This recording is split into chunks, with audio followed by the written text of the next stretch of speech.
Porque en los libros hay todo un mundo por descubrir. Sean bienvenidos a Invítame a leer, el programa de Radio Universidad dedicado a los libros, sus autores y los lectores. ¡Shh! ¡Silencio! Ya vamos a empezar. Yo conocí una vez a un colibrí que estornudaba con las flores, se intoxicaba cuando iba al jardín y le mareaban sus olores. Muy buenos días, Horacio Cárdenas, buenos días. Gerardo Segura, amigos de Radio Universidad, bienvenidos a una emisión más de su programa Invítame a leer, donde precisamente venimos con todas las ganas de invitarlos a leer algunas cosillas que seguramente les despertarán alguna curiosidad. Esa es justamente la idea, que nosotros podamos comentar un poco de libros y que ustedes a través de nuestras redes sociales, el Facebook de 104.1 FM que está a su disposición ahí con el chat y el teléfono 482-6995, si gustan llamarnos, comunicarse con nosotros, invitarnos a hablar de tal o cual libro, tal o cual género o autor, y nosotros haremos el intento por hacer un buen papel. Así es. Y antes de empezar, tengo aquí un libro, fíjate, es un libro de Agustín Ramos. Agustín Ramos es uno de los escritores contemporáneos mexicanos, y él escribió un libro que se llama Justicia Mayor, justamente sobre una rebelión otomí que ocurrió durante el virreinato a finales del siglo XVIII. Es una de las rebeliones más que consigna la literatura, y que un capitán llamado Pedro José de Leos, secretario de Cámara del Secreto, imagínate, era el secretario de Cámara del Secreto de la Santa Inquisición, y alcalde mayor de Tulancingo, Hidalgo, exactamente. Él, fue el que sofocó esta rebelión, ¿no?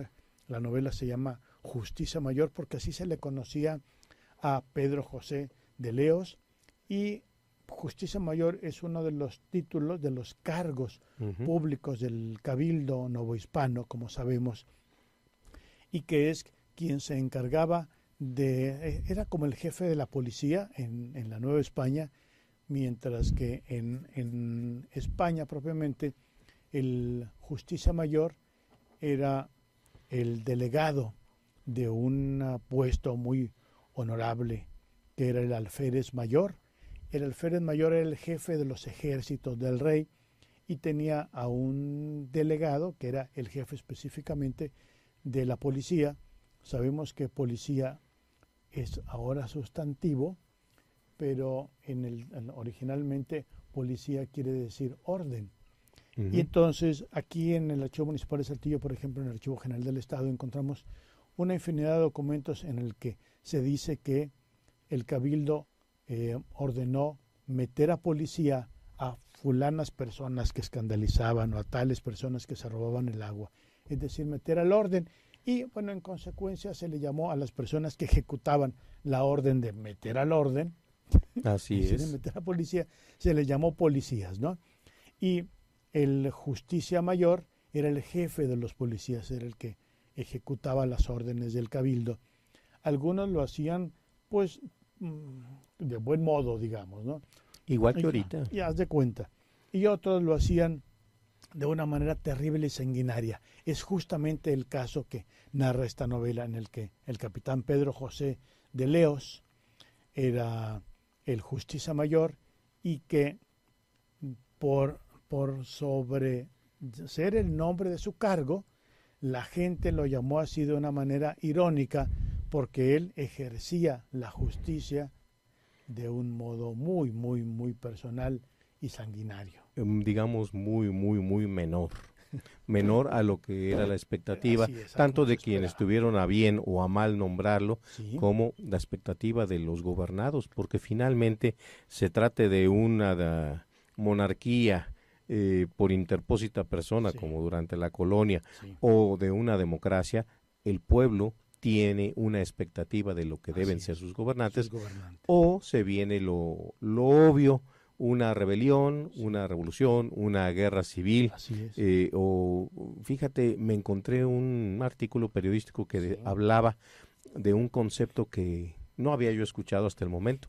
Se habla de que en Estados Unidos, a raíz de las desavenencias entre los ciudadanos que votaron por los demócratas y los republicanos, sí, se habla de una guerra civil silenciosa. Sí. Y luego me puse a pensar. Una guerra fría, digamos. Una guerra fría, ajá, sí, nada más que fría se considera ese periodo específico, sí, ¿no? Ajá. Y entre naciones. Y aquí es guerra civil silenciosa. Y me recuerda que también aquí en México se ha hablado de gobiernos fallidos por momentos, que también son equivalentes a una especie de guerra civil, haya o no enfrentamientos. Y como no está declarada, pues finalmente es silenciosa. Claro. Sí, entonces eso ocurre cuando viene el ejercicio de la autoridad, un ejercicio sin límites. Así es. ¿No? Como es este caso. Dice de Agustín Ramos, el autor de esta novela, dice que este capitán de Leos es un hombre ambicioso que quiere, como la mayoría de los españoles pobres que vienen a México, hacer fortuna. Es lo que quiere. Y por otro lado, están los indígenas que defienden contra el derecho del rey, que es el derecho establecido en un papel o en un documento y que una mayoría vota a favor, generalmente a su conveniencia. Los indígenas defienden su derecho natural.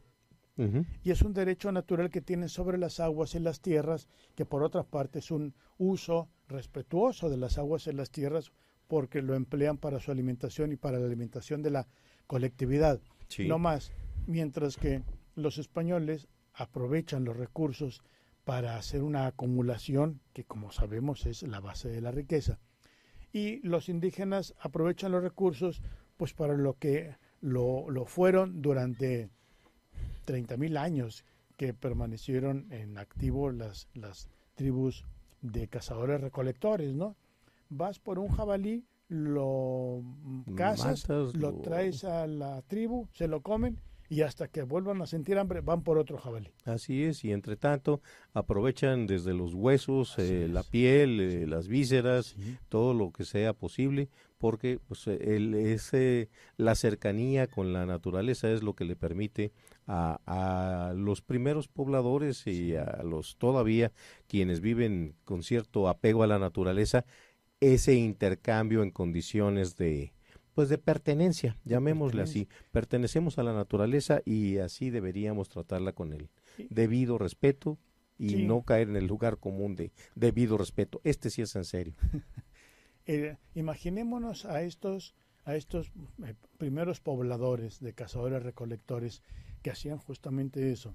Van, cazan, regresan, comparten, se alimentan y utilizan todo lo que les es posible utilizar de aquel animal que cazaron, a semejanza de las hormigas o de las hienas o de los leones o de cualquier otro ser de la naturaleza, que no lo hace por acumulación, no lo hace por ambición, no lo hace por un ejercicio del poder, lo hace para alimentarse y nada más.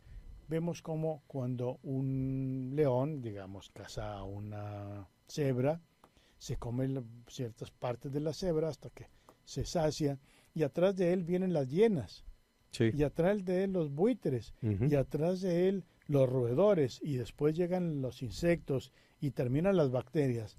Todo el reino animal se vale del mismo reino animal para mantenerse vivo, pero ninguno se lleva comida para su casa, ni azota a los demás para que no le quiten lo que no se va a comer en ese momento. ¿Qué es lo que hacemos los hombres? Así es. Y bueno, me encontré con un artículo sobre, pues ahora sí que el comportamiento un tanto irracional de las personas respecto de las armas. Y ejemplificaba el caso específico de un cirquero, porque eso era, Buffalo Bill. Buffalo Bill fue, bueno, es una leyenda, está en los monitos, hubo programas de televisión, pero finalmente este era un circo ambulante. Pero este cuate presumía, entre otras cosas, de haber matado más indios que búfalos. Así es. Y a él se le llamaba Buffalo Bill porque presumía de haber él personalmente matado, masacrado 30,000 búfalos. Entonces, si hacemos la cuenta de que eran más de los 30,000 búfalos, 30,000 indígenas de pieles rojas norteamericanas, bueno, nos da una idea de la clase de inhumanidad que puede llegar a imbuir a las personas. Sí. Esta situación es grave en grado sumo, sí. Ese desapego de la realidad, que, repito, formamos parte. No sé si han tenido la oportunidad, tú, Gerardo, sí. de ver unas fotografías espeluznantes de que la gente, cuando se introdujo el ferrocarril por las praderas norteamericanas, la gente se divertía disparando a los búfalos desde las ventanas del tren en movimiento. Entonces, en aquellas praderas que todavía existen, esas no se las han acabado. Sí, eso están. Para eso están. Sí, sí, sí. Había unas manadas de miles y miles y miles de búfalos. Búfalo, que en español es el bisonte, es un sí. animal muy fuerte, poderoso, lanudo, sí. Que llega a pesar hasta 1 tonelada. Sí, es un bóvido. Sí. Bueno, matarlos por el puro gusto de matarlos. Yo había visto esta situación hasta que me encontré con un libro de William Michener, se llama La Fuente, y entre otras cosas, porque habla de una región de los Estados Unidos, de las praderas, habla de, bueno, ¿y por qué esa pasión, ese desapego por la naturaleza, ese matar por matar los búfalos? Sí. Resulta que los norteamericanos, desde aquellos años, 1850 o por allá, había la intención de abrir grandes espacios para la producción de ganado. Sí. Y entonces resulta pues que los bisontes estaban ocupando un espacio que ellos ya le tenían echado el ojo para las vacas. Sí. Entonces, pues, finalmente, claro. Sí, para el pastoreo de ganado mayor, porque luego también había pleito con los del ganado menor, con los borregos y chivas. Sí. No, entonces la cuestión era deshacerse de los búfalos que no competían, porque no habían llegado las vacas, ¿no? Había que deshacerse de esa población de bovinos y luego sustituirla con vacas que produjeran leche, carne, piel, etcétera. En una situación que fue una verdadera, pues no genocidio, porque no sé, pero es la casi extinción de una especie para dar cabida a una especie que sea más útil al capitalismo. Domesticable, claro que sí. Sí, creo recordar ese texto porque me impresionó saber que cuando pasaban las manadas de búfalos por el ferrocarril, el ferrocarril tenía que detenerse y prácticamente se suspendía el viaje. Sí. Se bajaba la gente, acampaba, esperando que terminara de pasar, porque eran horas y horas y horas, y lo más seguro era que tuvieran que pasar la noche ahí en esa parte, ¿no? Y a alguien se le ocurrió empezar a dispararles como una diversión, como les disparaban a los indígenas, en efecto, ¿no? A los indios de las llanuras, de las praderas estadounidenses, lo que hoy es Estados Unidos, como mera diversión, estrictamente como mera diversión.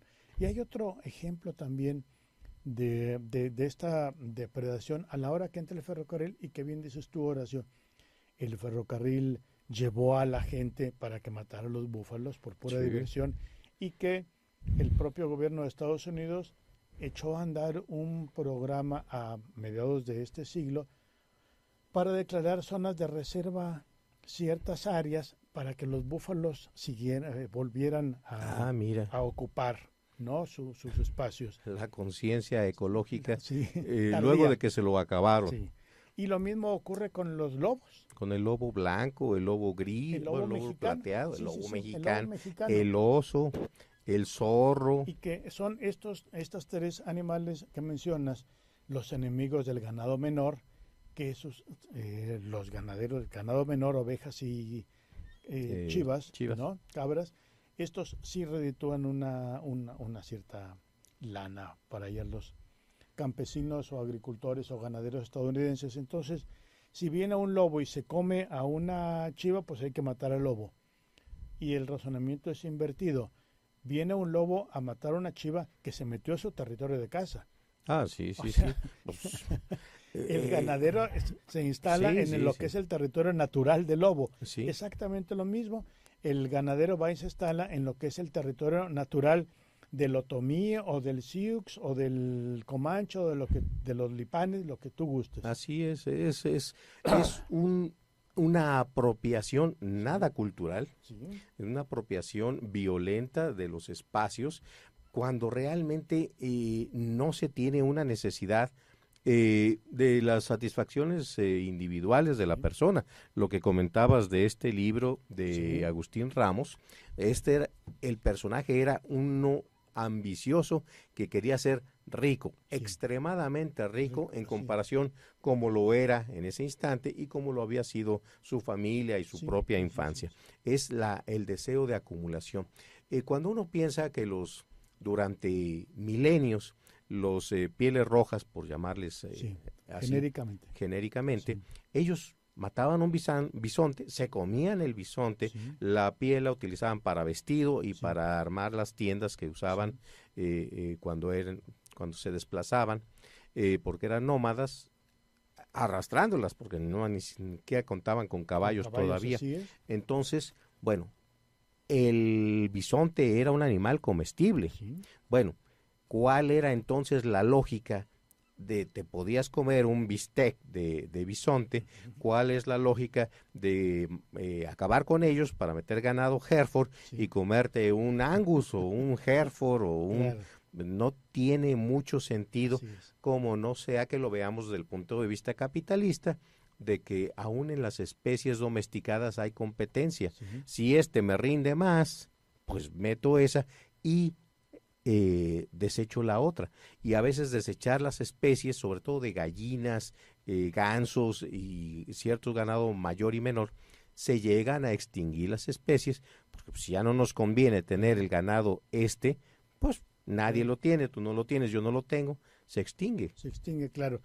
Una historia semejante ocurrió en Bolivia sobre esta llegada de los europeos y el asentamiento en territorio de los naturales, y que además son sometidos los naturales para trabajar a favor de los europeos sin paga alguna. La novela se llama Huasipongo, es de Jorge Icaza, y es una novela de difícil lectura porque está escrita en un 90% con los modismos de los indígenas, ¿no? Entonces, en realidad, cuando uno ve el libro, lo que está viendo es un volumen de 200 páginas, supongamos, de las cuales 100 es la novela y las otras 100 son notas al pie de página con las traducciones, ¿no? Más o menos las distintas palabras, pero sí lo escribió Jorge Casa, con la intención, hasta donde tengo entendido, de poder retratar el pensamiento indígena, que es un pensamiento apacible, hermanado con la naturaleza y todo lo demás, mientras que el pensamiento europeo pues es de destrucción, como bien lo sabemos, y como lo hemos visto a lo largo de mucha literatura. Yo no invito a nuestros amigos del auditorio a leer Huasipongo, esta novela del boliviano Jorge Casa, porque es muy dura. Realmente es una novela muy dura. A la mitad o antes de la mitad uno ya está enfurecido con los europeos por la N cantidad de tropelías que cometen, pero no solamente los señores, digamos, sino los hijos de los señores. Parte de la historia, digamos, el pretexto anecdótico es que hay una inundación que tumba un montón de casas y que por lo tanto impide la llegada de la gente de la ciudad a la hacienda, que es el eje el foco ahí, ¿no? Donde vive la gente, donde viven los hacendados. Y entonces se les pide a los indígenas que reconstruyan los caminos y que reconstruyan los puentes, y lo hacen a punta de látigo. Y al mismo tiempo, por esta inundación, la esposa del hacendado muere, víctima del paludismo, y su bebé, que acababa de dar a luz la señora, su bebé necesita una nodriza. Y entonces llaman a las indígenas para que se presenten y literalmente se postulen como nodrizas. A cambio de amamantar a este bebé, se les ofrece la comida, nada más. Cuando aparecen las nodrizas y se empiezan a postular, entonces los otros niños, hijos del hacendado, pues ven lo fácil que es disponer de la gente y juegan con las indígenas. Entonces juegan a que los lleven en camachito de aquí a tal parte, atravesando arroyos y entre fango, etcétera. Juegan como si fuese, ¿cómo se llama? El polo. El polo inglés, sí. Exactamente, el polo inglés. Y entonces están los niños de los hacendados y de ahí su gente inmediata, arriba de los indígenas jugando como si los indígenas fueran caballos, y ellos aventándose, y cualquier cantidad de cosas espantosas que podemos pensar. Y al mismo tiempo, la novela se mete un poco ahí a vivir a la casa donde viven los indígenas y narra el contraste enorme que hay entre la opulencia virreinal, ¿no? Sí. Y por otra parte, una familia que no tiene que comer y que no pueden, el bebé se está muriendo de hambre y que ellos no tienen acceso a contratar a una nodriza, ¿no? Así es. Esta novela, que también aborda la cuestión de los indígenas y el maltrato por parte de los europeos, de todos los europeos, no solamente los peninsulares, todos los que vinieron acá, como nos lo plasma Werner Herzog en su película Aguirre, la ira de Dios. Así es. ¿No? Que es una película terrible también. Sí, totalmente basada en la realidad. En la realidad. Y es posible que Herzog haya atenuado la realidad. Pues sí, hay cosas que no pueden exhibirse. No. Muy bien. Vamos a una pausa, Horacio. Regresamos. Saca tu separador de páginas porque vamos a hacer una pausa, pero en un momento regresaremos para seguir leyendo.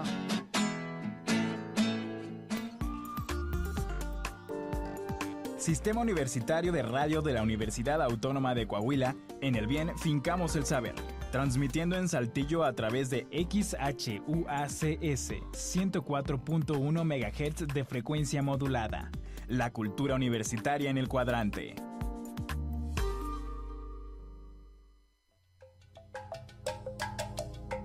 La carrera de Historia de la Escuela de Ciencias Sociales de la Universidad Autónoma de Coahuila te invita a escuchar Voz de la Memoria, un lugar de análisis sobre el proceso de formación de nuestra identidad. Escúchalo todos los miércoles a las 12 del mediodía por el 104.1 FM de Radio Universidad, la cultura universitaria en el cuadrante. Son las 11 de la mañana, con 30 minutos. Un novedoso marco de referencia para ver las situaciones de conflicto que enfrentamos día a día. Aprendamos juntos a resolver pacíficamente nuestras diferencias y hablemos en términos sencillos sobre entendimiento, solidaridad, justicia y tolerancia. Acompáñanos cada miércoles en punto de las 16:30 horas en el programa Hablando se entiende la gente, donde transformaremos la forma en que abordamos el conflicto bajo una nueva óptica a través del 104.1 FM de Radio Universidad, la cultura universitaria en el cuadrante.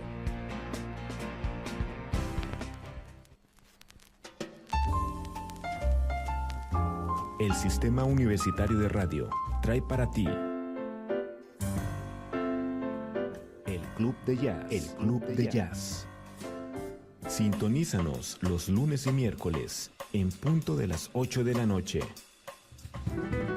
En Radio Universidad, el Club de Jazz.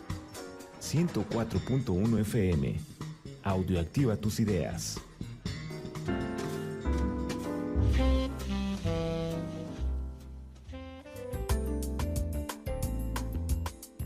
Radio Universidad, XHUACS, 104.1 MHz de frecuencia modulada, transmitiendo para Saltillo, Desde las instalaciones de la Facultad de Ciencias de la Comunicación, en carretera a Zacatecas, kilómetro 3, Saltillo, Coahuila, México.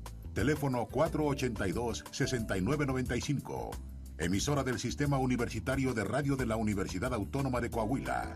Radio Universidad. Audioactiva tus ideas.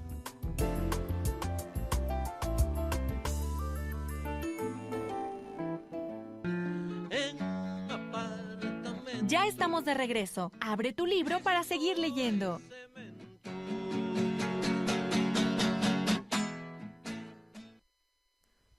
Continuamos aquí en su programa Invítame a leer y estamos tratando un tema muy trágico de la historia humana, lo que es el enfrentamiento entre un invasor y el pueblo que los ve llegar y con buenas, malas intenciones, recibiéndolo bien, recibiéndolo mal, finalmente están en su territorio originario. Y bueno, es a la hora que se pone uno a ver, bueno, pues cuántas novelas o cuántos libros puede haber de esto, y se da uno cuenta de que sí los hay. Un montón. ¿Por qué? Porque han sido demasiados los casos. Algunos son estrictamente históricos, incluso están aquellas novelas como Azteca, El corazón de piedra verde, Jenkins, ¿no?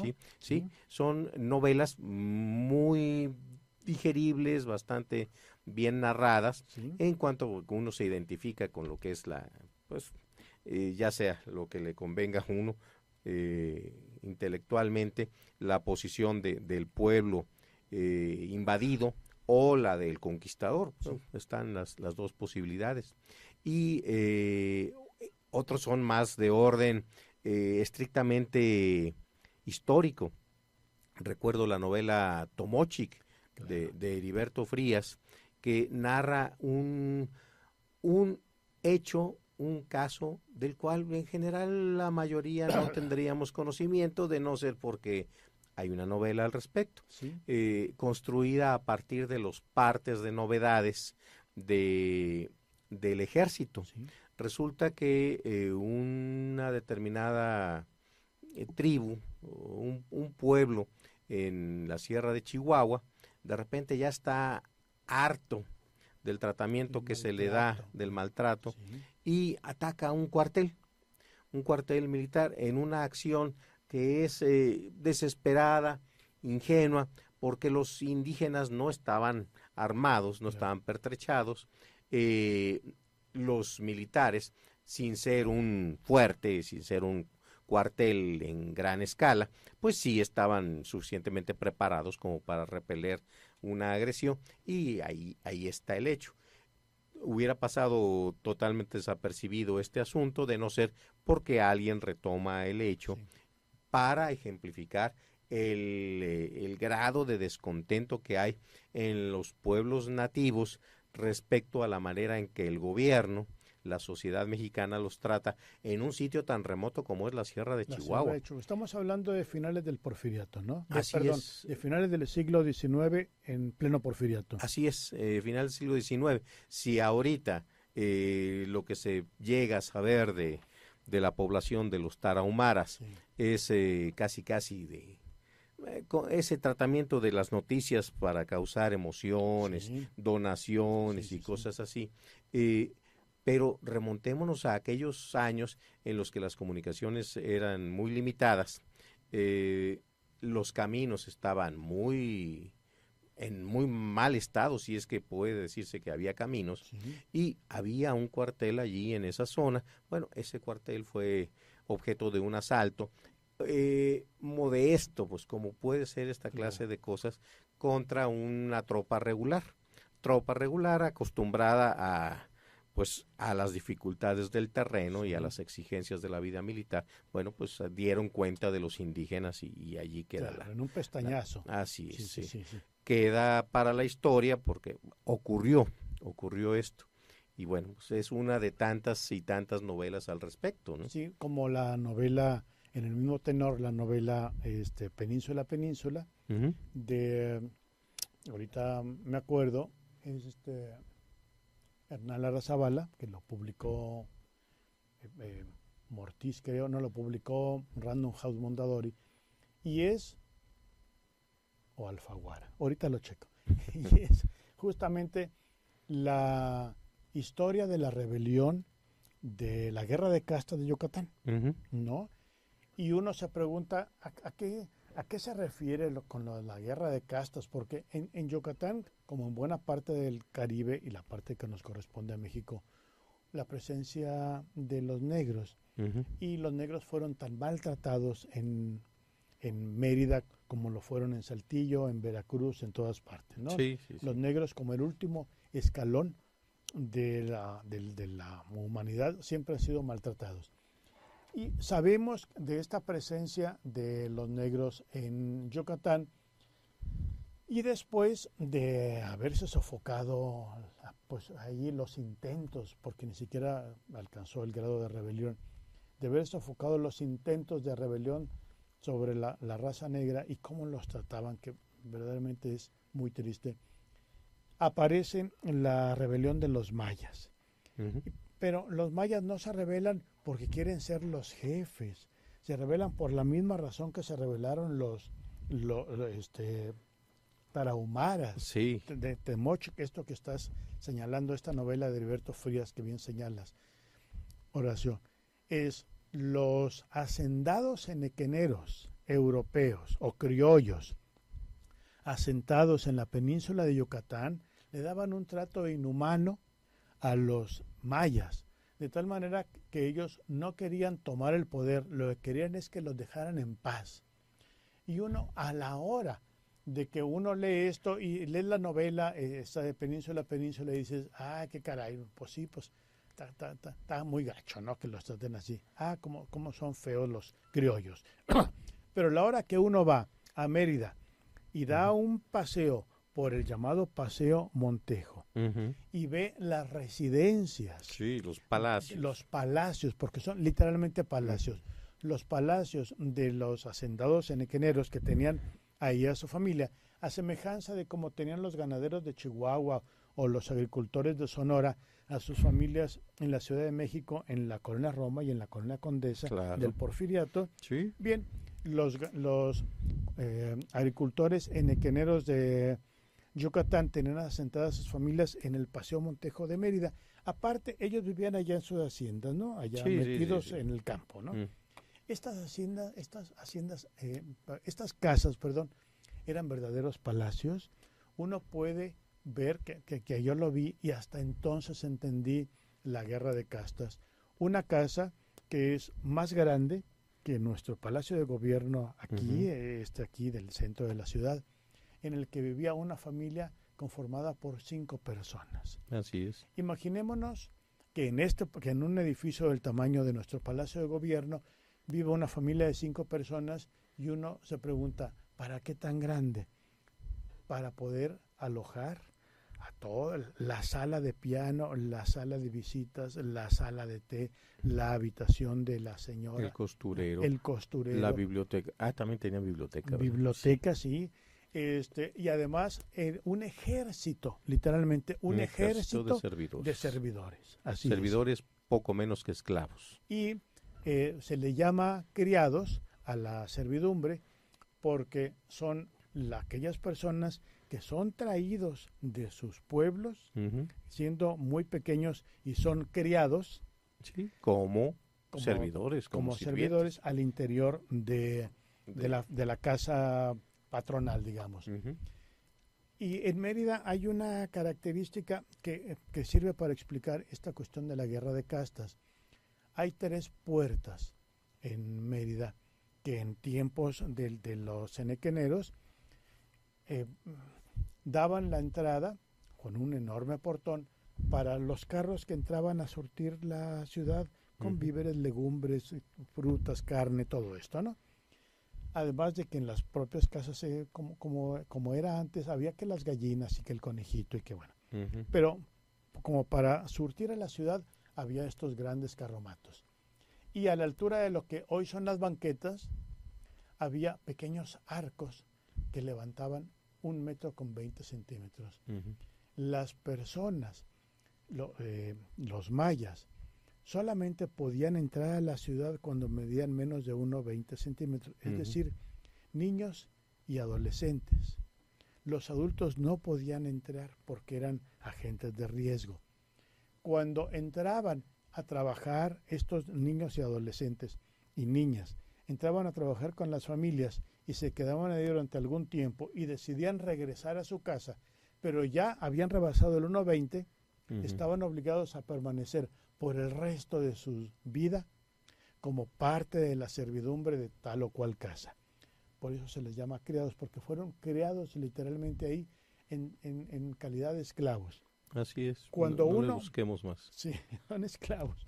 Cuando uno va caminando por el Paseo Montejo, que invitamos al auditorio a que le eche un ojito, y se maravilla, no, qué Versalles. No le pide nada. No le pide Campos Elíseos. Nada, porque es paradisíaco. Ya de por sí la península es paradisíaca con ese clima caliente en algún momento, pero tienes a la playa ahí a unos minutos. Uno dice, ¿cómo es posible que este grado de crueldad? Porque estas casas fueron edificadas sobre el maltrato de los mayas.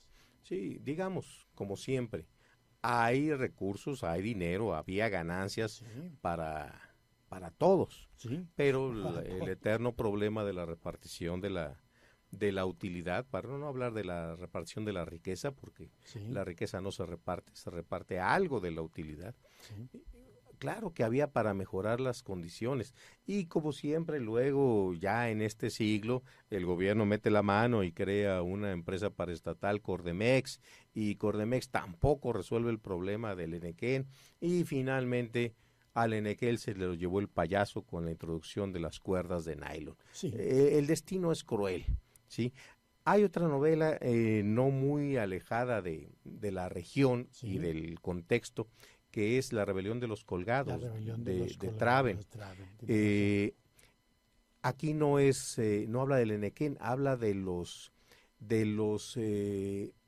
leñadores que extraían las maderas preciosas de las selvas, más bien acá del lado de Chiapas, donde hay más bosque tropical, no es la llanura de la península de Yucatán. Bueno, el trato es igual, todavía peor si pensamos, porque bueno, si lo comparamos con la geografía, la de Yucatán se parece un poco a la de Coahuila, en cuanto que bueno, es medio sin vegetación de alta, pero lo que es la selva, pues las enfermedades, los insectos provocados por la humedad, representaban todavía un flagelo más rudo hacia la población de trabajadores esclavos. ¿Quiénes? Los indígenas otra vez y los negros. Los negros que tenían que elaborar largas jornadas, primero, cortando los árboles, limpiándolas, llevándolos a un cauce de agua para que fueran transportados, para que esas mismas piezas, más bien esos troncos, fueran convertidos en pianos, en consolas, en salas para los ricos, muy ricos y en la nobleza europea. Y acá, pues a cambio de ¿qué? De medio seguir vivos y medio comer. Así es. Es una situación que se describe en La rebelión de los colgados, una novela bastante cruel también de Traven, B. Traven. Sí, y en ese mismo sentido está Balún Canán. De Rosario Castellanos, en el que no retrata tanto esta crueldad de la que hemos venido hablando, sino hace un viaje, sí hay desde luego crueldad, pero hace un viaje, Rosario Castellanos, a las costumbres, a la cosmogonía de los indígenas, justamente de los indígenas del sureste, y a su lado está la novela de la que hablaste desde el principio, Horacio, Canek, esta novela de Emilio Abreu Gómez. ¿No? Creo que la literatura indigenista en México es todavía, por desgracia y tristemente, todavía es vigente. Todavía es vigente porque ahí están los documentos, ahí están los libros, ahí está la parte humana que le puede aportar el literato. Sin embargo, poco aprendemos de que, por ejemplo, encontramos las artesanías de los indígenas de cualquier zona del país, mazahuas, otomís, huicholes, y el trabajo que implica la realización de esas artesanías, y entra el regateo, y entra el intermediarismo, entra la corrupción de las autoridades que les permiten la vendimia o no se las permiten, en una cantidad de situaciones. La vida es muy difícil para estas personas. Sí, muy, muy, muy difícil. Y ahora que dentro de pues ya el próximo viernes nos vamos a disfrazar seguramente de Tizoc y de... ¿no? Ahora que va a ser... Sí, pero con los ojos claros, porque si no va con mi color de piel. Las cenas del Grito de la Independencia, que nos reunimos, que es una celebración que a mí me gusta mucho, y que qué bueno que seguimos reuniéndonos en casas para hacer el arroz y los chiles rellenos y todo esto. Y nos disfrazamos, ¿verdad?, de Lona Vicario y de Tizoc y de el cura Hidalgo y de quien ustedes quieran. Creo que es buen momento para echar un ojito a la novela indigenista en México.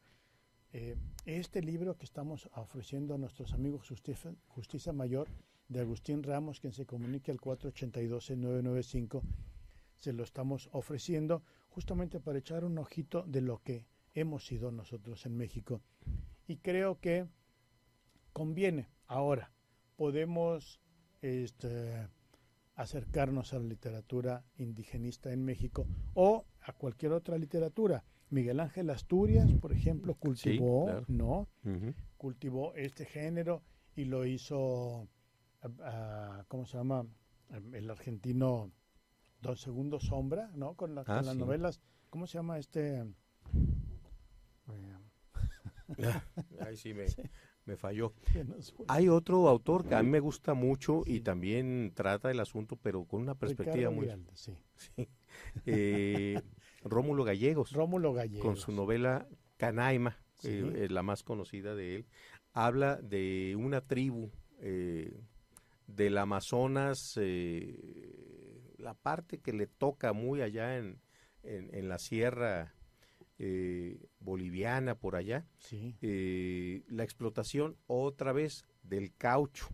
Los indígenas eran explotados tremendamente para sacar el caucho del árbol del mismo nombre y transportarlo desde lo más profundo de la selva por los ríos hasta las posibles beneficiadoras, las pequeñas fábricas que lo ponían a calentar y vulcanizarlo y ya pudiera llevarse en forma sólida a donde ahora sí el destino de los Estados Unidos, Europa, donde fuera.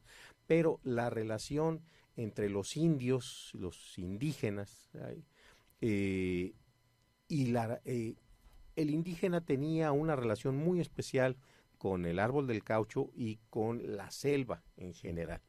Y el blanco, de alguna manera, el capataz, los distintos puestos de la jerarquía, se iban identificando cada vez más, no con el empresario y con el patrón, sino con el indígena. ¿Sí? Entre otras cosas, recuerdo que los indios maquiritares, que es una tribu de aquella zona, tenían como tabú el que tú conocieras su nombre. ¿Por qué? Porque si tú conocías su nombre, de alguna manera te estabas apropiando. De parte de su alma. Claro. Entonces, el personaje con el que interactúan los empresarios es Juan Solito. Aquí tenemos en varias novelas y caricaturas Juan Pueblo. Bueno, allá es Juan Solito. ¿Por qué? Porque es cualquier Juan. Incluso aquí en las novelas del general Urquizo, Juan es el soldado, es la juanada, es la soldadesca.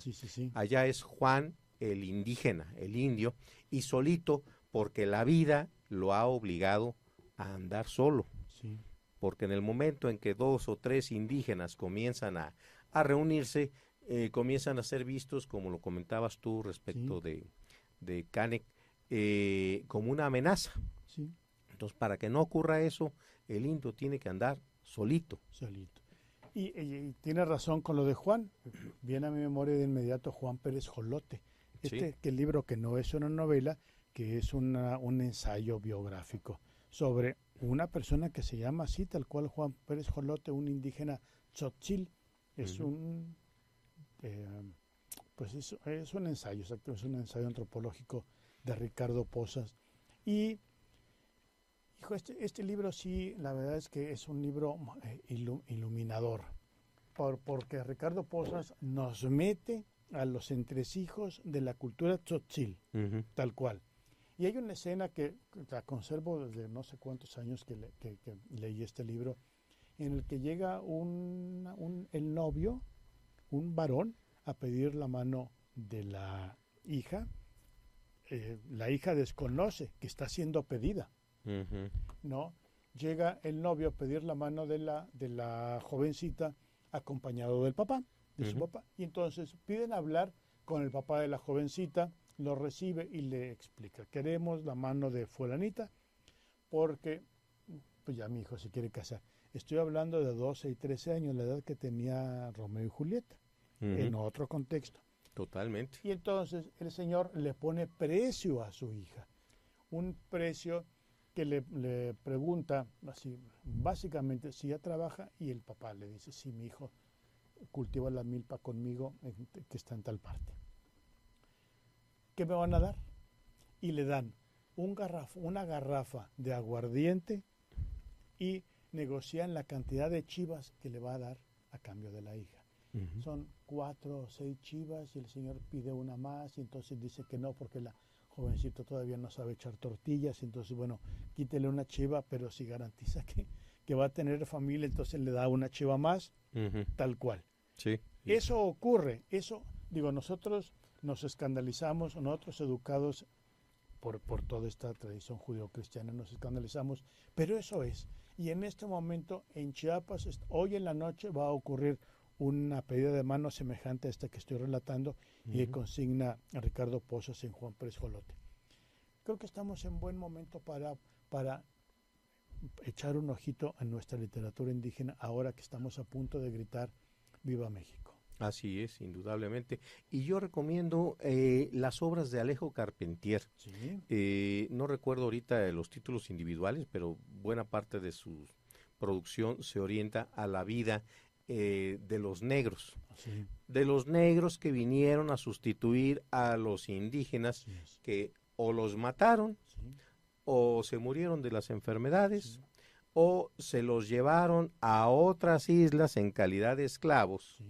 Y la explotación que se hace de la población ahora nativa de las islas de Cuba, Puerto Rico, Dominicana, durante la colonia y más en la época posterior, ya la explotación capitalista, porque es tremenda la pobreza en la que se obliga a vivir a personas que fueron arrancadas de su terruño, traídas a tierras extrañas, a trabajar en algo que no es lo suyo. Algunos consideran que la caña es como una plaga. O sea, sí, se da muy bien, pero perjudica bastante al ambiente allí donde se da. Y bueno, lo ligamos con los trabajos. Ahora sí, estos no son literarios, son históricos, de investigación histórica, del equipo de la Facultad de Ciencias Sociales de la Universidad Autónoma de Coahuila. Concretamente, el doctor Vanegas y el doctor Carlos Valdés han trabajado mucho sobre el papel que tuvieron los indígenas en la explotación. Resulta, lo relata Carlos Valdés en uno de sus últimos libros, de que venían aquí los negreros, o los indieros, se llevaban a poblaciones enteras. De los indígenas, los embarcaban por lo que ahora es el puerto de Tampico e iban a dar allá, a Cuba, a las explotaciones República Dominicana, Dominicana, Haití, claro. A las explotaciones de azúcar y de otros cultivos. Sí. Es un libro terrible, realmente terrible. Se llama, el de los negros. Se llama La Ruta del Horror. La Ruta del Horror.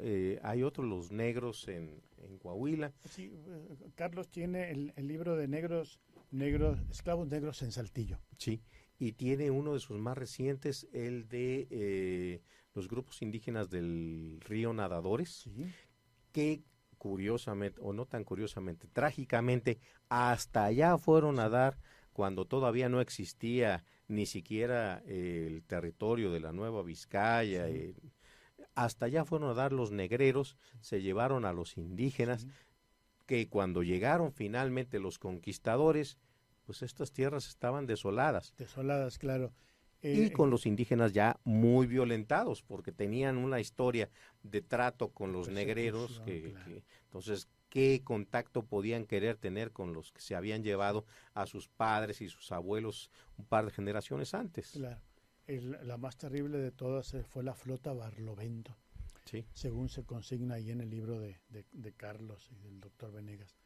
La flota Barlovento, que podía subir en cada uno de sus barcos 600, 800 negros, y que alcanzaban a bajar vivos. Menos Cuba, de la mitad. Mucho menos. Hay un dato terrible que habla de subir 600 personas y bajar menos de 100. Y todos los demás se quedaban muertos en el camino. Así es, en condiciones infrahumanas. Los encerraban en las cubiertas con nada de ventilación, con escasísima agua, cero higiene.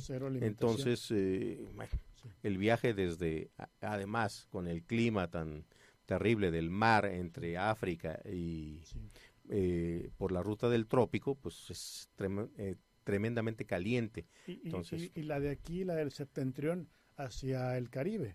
También los suben en Tampico y los bajan, aunque Cuba esté enfrente, si está enfrente cuando vas en un Princess, ¿no? Así es, son 3 días de viaje. Vas en Aeroméxico está enfrente. Así es, y además llevárselos caminando desde Coahuila, donde los hubieran pescado, hasta Tamaulipas. Es un viaje que en carro es cansado y pesado de 10, 12 horas, imagínenselo caminando en aquellos tiempos. Bien. Hablemos en la próxima semana de libros más gratos. Sí, por favor.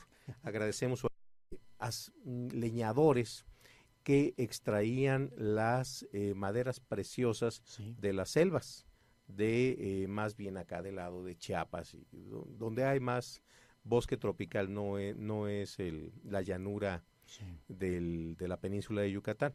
Bueno, el trato es igual. Todavía peor si pensamos, porque bueno, si lo comparamos con la geografía, la de Yucatán se parece un poco a la de Coahuila, en cuanto que, bueno, es medio sin vegetación de alta, pero lo que es la selva, pues las enfermedades, los insectos provocados por la humedad, representaban todavía un flagelo más rudo hacia la población de trabajadores esclavos. ¿Quiénes? Los indígenas otra vez y los negros. Los negros que tenían que elaborar largas jornadas, primero cortando los árboles, limpiándolas, llevándolos a un cauce de agua para que fueran transportados, para que esas mismas piezas, más bien esos troncos, fueran convertidos en pianos, en consolas, en salas para los ricos, muy ricos, y a la nobleza europea. Y acá, pues, ¿a cambio de qué? De medio seguir vivos y medio comer. Así es. Es una situación que se describe en La rebelión de los colgados, una novela bastante cruel también, de Traven, B. Traven. Sí, y en ese mismo sentido está Balún Canán. Balún Canán. De Rosario Castellanos. Sí.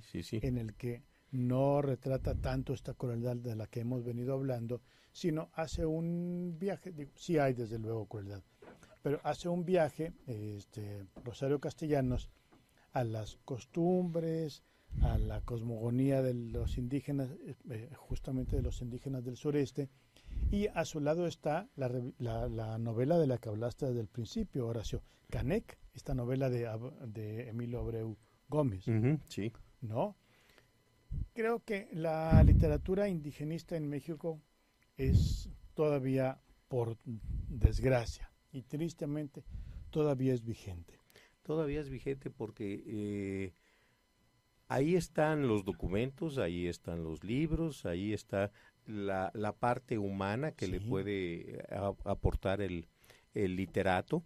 Sin embargo, poco aprendemos de que, por ejemplo, encontramos las artesanías de los indígenas de cualquier zona del país, mazahuas, otomís, huicholes, y el trabajo que implica la realización de esas artesanías, y entra el regateo, y entra el intermediarismo, entra la corrupción de las autoridades que les permiten la vendimia o no se las permiten, en una cantidad de situaciones.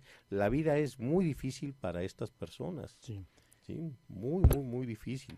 Y ahora que dentro de pues ya el próximo viernes nos vamos a disfrazar seguramente de Tizoc y de... Ahora que va a ser... Sí, pero con los ojos claros, porque si no va con mi color de piel. Las cenas del Grito de la Independencia que nos reunimos, que es una celebración que a mí me gusta mucho, y que qué bueno que seguimos reuniéndonos en casas para hacer el arroz y los chiles rellenos y todo esto. Y nos disfrazamos, ¿verdad?, de Lona Vicario y de Tizoc y de el cura Hidalgo y de quien ustedes quieran. Creo que es buen momento para echar un ojito a la novela indigenista en México.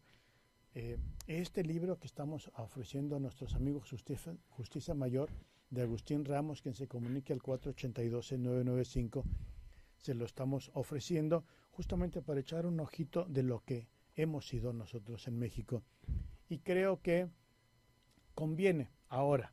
Podemos acercarnos a la literatura indigenista en México o a cualquier otra literatura. Miguel Ángel Asturias, por ejemplo, cultivó, cultivó este género y lo hizo, ¿cómo se llama? El argentino Don Segundo Sombra, ¿no? Con las novelas, ¿cómo se llama este? Ahí sí me falló. Hay otro autor que a mí me gusta mucho y también trata el asunto, pero con una perspectiva muy... Rómulo Gallegos. Con su novela Canaima, la más conocida de él, habla de una tribu del Amazonas, la parte que le toca muy allá en la sierra boliviana, por allá, la explotación otra vez del caucho. Los indígenas eran explotados tremendamente para sacar el caucho del árbol del mismo nombre y transportarlo desde lo más profundo de la selva por los ríos hasta las posibles beneficiadoras, las pequeñas fábricas que lo ponían a calentar y vulcanizarlo y ya pudiera llevarse en forma sólida a donde ahora sí el destino de los Estados Unidos, Europa, donde fuera. Pero la relación entre los indios, los indígenas, y el indígena tenía una relación muy especial con el árbol del caucho y con la selva en general. Y el blanco, de alguna manera, el capataz, los distintos puestos de la jerarquía, se iban identificando cada vez más, no con el empresario y con el patrón, sino con el indígena. ¿Sí? Entre otras cosas, recuerdo que los indios maquiritares, que es una tribu de aquella zona, tenían como tabú el que tú conocieras su nombre. ¿Por qué? Porque si tú conocías su nombre, de alguna manera te estabas apropiando de parte de su alma. Claro. Entonces, el personaje con el que interactúan los empresarios es Juan Solito. Aquí tenemos en varias novelas y caricaturas Juan Pueblo. Sí. Bueno, allá es Juan Solito. ¿Por qué? Porque es cualquier Juan. Sí. Incluso aquí en las novelas del general Urquizo, sí, Juan es el soldado, es la Juanada, es la soldadesca. Sí, sí, sí. Allá es Juan el indígena, el indio, y Solito porque la vida lo ha obligado a andar solo. Sí. Porque en el momento en que 2 o 3 indígenas comienzan a reunirse, comienzan a ser vistos, como lo comentabas tú respecto sí, de Canek, como una amenaza. Sí. Entonces, para que no ocurra eso, el indio tiene que andar solito. Solito. Y tiene razón con lo de Juan. Viene a mi memoria de inmediato Juan Pérez Jolote. Sí. Que el libro que no es una novela, que es un ensayo biográfico sobre una persona que se llama así, tal cual Juan Pérez Jolote, un indígena tzotzil. Es un...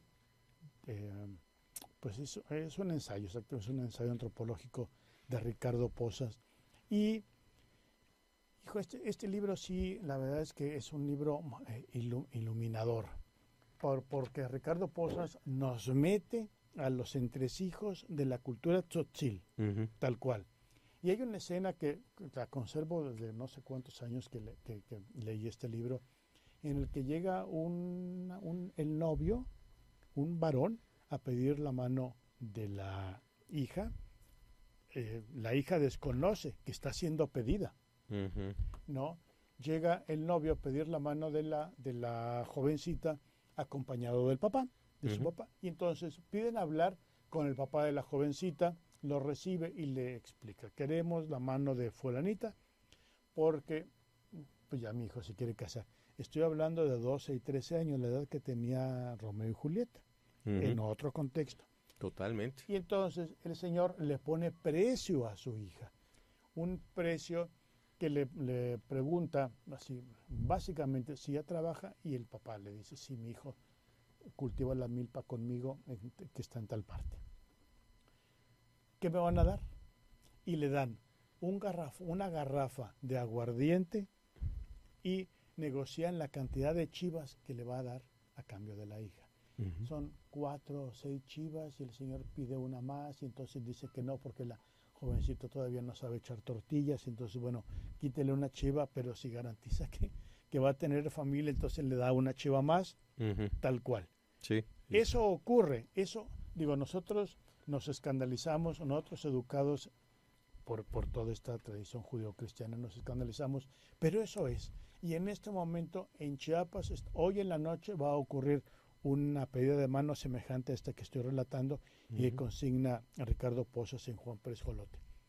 Creo que estamos en buen momento para echar un ojito a nuestra literatura indígena ahora que estamos a punto de gritar ¡Viva México! Así es, indudablemente. Y yo recomiendo las obras de Alejo Carpentier. ¿Sí? No recuerdo ahorita los títulos individuales, pero buena parte de su producción se orienta a la vida de los negros. Sí. De los negros que vinieron a sustituir a los indígenas, Sí. que o los mataron, Sí. o se murieron de las enfermedades, o se los llevaron a otras islas en calidad de esclavos. Sí. Y la explotación que se hace de la población ahora nativa de las islas de Cuba, Puerto Rico, Dominicana, durante la colonia y más en la época posterior, ya la explotación capitalista, porque es tremenda la pobreza en la que se obliga a vivir a personas que fueron arrancadas de su terruño, traídas a tierras extrañas, a trabajar en algo que no es lo suyo. Sí. Algunos consideran que la caña es como una plaga. O sea, sí, se da muy bien, pero perjudica bastante al ambiente allí donde se da. Y bueno, lo ligamos con los trabajos. Ahora sí, estos no son literarios, son históricos, de investigación histórica, del equipo de la Facultad de Ciencias Sociales de la Universidad Autónoma de Coahuila. Sí. Concretamente, el doctor Vanegas y el doctor Carlos Valdés sí. Han trabajado mucho sobre el papel que tuvieron los indígenas en la explotación. Resulta, lo relata Carlos Valdés en uno de sus últimos libros, de que venían aquí los negreros, sí. O los indieros, se llevaban a poblaciones enteras. De los indígenas, los embarcaban por lo que ahora es el puerto de Tampico e iban a dar allá, a sí. Cuba, a las explotaciones República Dominicana, Haití, sí, claro. A las explotaciones de azúcar y de otros cultivos. Sí, es un libro terrible, realmente terrible. Se llama, el de los negros. Se llama La Ruta del Horror. La Ruta del Horror. Hay otro, Los Negros en Coahuila. Sí, Carlos tiene el libro de esclavos negros en Saltillo. Sí, y tiene uno de sus más recientes, el de los grupos indígenas del río Nadadores, sí. Que curiosamente, o no tan curiosamente, trágicamente, hasta allá fueron a dar cuando todavía no existía ni siquiera el territorio de la Nueva Vizcaya. Sí. Hasta allá fueron a dar los negreros, se llevaron a los indígenas, sí. Que cuando llegaron finalmente los conquistadores, pues estas tierras estaban desoladas. Desoladas, claro. Y con los indígenas ya muy violentados, porque tenían una historia de trato con los negreros, claro. Entonces, ¿qué contacto podían querer tener con los que se habían llevado a sus padres y sus abuelos un par de generaciones antes? Claro. La más terrible de todas fue la flota Barlovento, sí. Según se consigna ahí en el libro de Carlos y del doctor Vanegas. La flota Barlovento, que podía subir en cada uno de sus barcos 600, 800 negros, y que alcanzaban a bajar vivos en menos Cuba, de la mitad. Mucho menos. Hay un dato terrible que habla de subir 600 personas y bajar menos de 100. Uh-huh. Y todos los demás se quedaban muertos en el camino. Así es, en condiciones infrahumanas. Los encerraban en las cubiertas, sí. Con nada de ventilación, sí. Con escasísima agua, cero higiene. Entonces, bueno, sí. El viaje desde, además, con el clima tan terrible del mar entre África y sí. Por la ruta del trópico, pues es tremendamente caliente. Entonces, y la de aquí, la del septentrión hacia el Caribe. También los suben en Tampico y los bajan, aunque Cuba esté enfrente, si está enfrente cuando sí. Vas en un Princess, ¿no? Así es, sí, no, son 3 días de viaje. Vas en Aeroméxico está enfrente. Así es, y además llevárselos caminando desde Coahuila, donde sí. Los hubieran pescado, hasta Tamaulipas. Sí. Es un viaje que en carro es cansado y pesado de 10, 12 horas, imagínenselo caminando en aquellos tiempos. Bien. Hablemos en la próxima semana de libros más gratos. Sí, por favor. Agradecemos la explotación que se hace de la población ahora nativa de las islas de Cuba, Puerto Rico, Dominicana, durante la colonia y más en la época posterior, ya la explotación capitalista, sí. Porque es tremenda la pobreza en la que se obliga a vivir a personas que fueron arrancadas de su terruño, sí. Traídas a tierras extrañas, a trabajar en algo que no es lo suyo. Sí. Algunos consideran que la caña es como una plaga. O sea, sí, se da muy bien, pero perjudica bastante al ambiente, sí. Allí donde se da.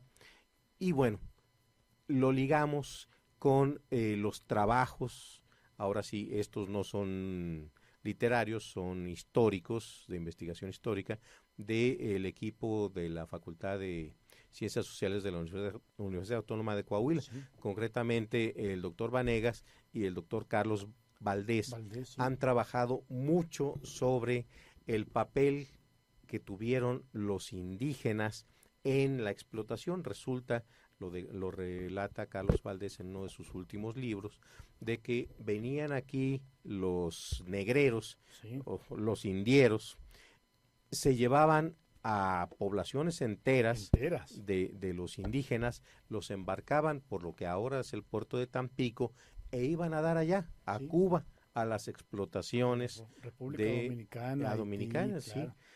a las explotaciones de azúcar y de otros cultivos. Sí, sí, sí. Es un libro terrible, realmente terrible. Se llama, el de los negros. Se llama La Ruta del Horror. La Ruta del Horror. Hay otro, Los Negros en Coahuila. Sí, Carlos tiene el libro de esclavos negros en Saltillo. Sí, y tiene uno de sus más recientes, el de los grupos indígenas del río Nadadores, Sí. que curiosamente, o no tan curiosamente, trágicamente, hasta allá fueron a dar cuando todavía no existía ni siquiera el territorio de la Nueva Vizcaya. Sí. Hasta allá fueron a dar los negreros, se llevaron a los indígenas, que cuando llegaron finalmente los conquistadores, pues estas tierras estaban desoladas. Desoladas, claro.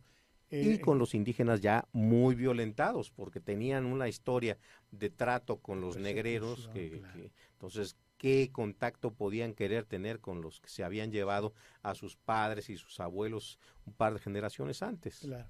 La más terrible de todas fue la flota Barlovento, Sí. según se consigna ahí en el libro de Carlos y del doctor Venegas.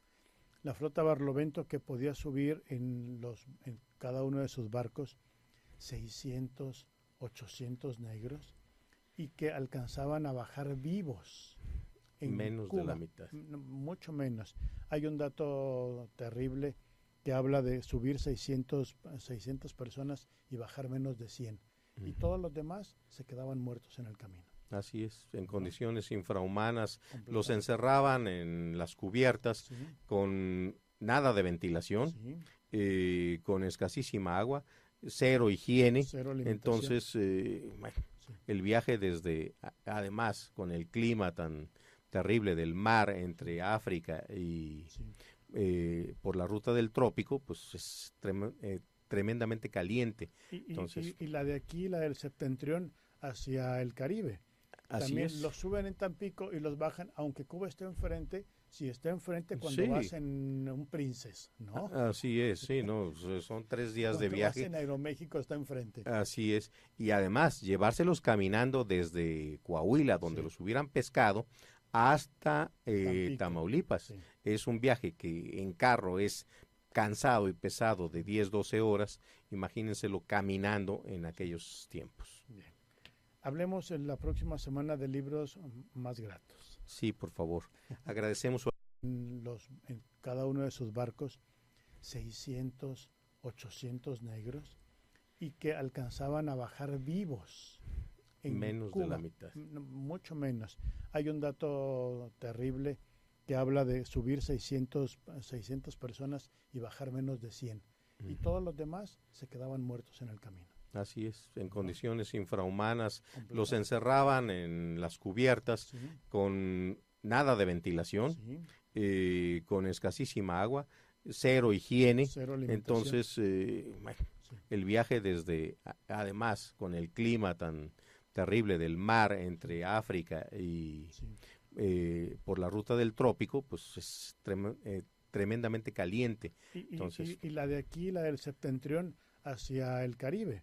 Así También es. los suben en Tampico y los bajan, aunque Cuba esté enfrente, si está enfrente cuando Sí. vas en un Princess, ¿no? Así es, sí, no, son 3 días de Cuando viaje. vas en Aeroméxico está enfrente. Así es, y además llevárselos caminando desde Coahuila, donde los hubieran pescado, hasta Tamaulipas. Sí. Es un viaje que en carro es cansado y pesado de 10, 12 horas, imagínenselo caminando en aquellos tiempos. Bien.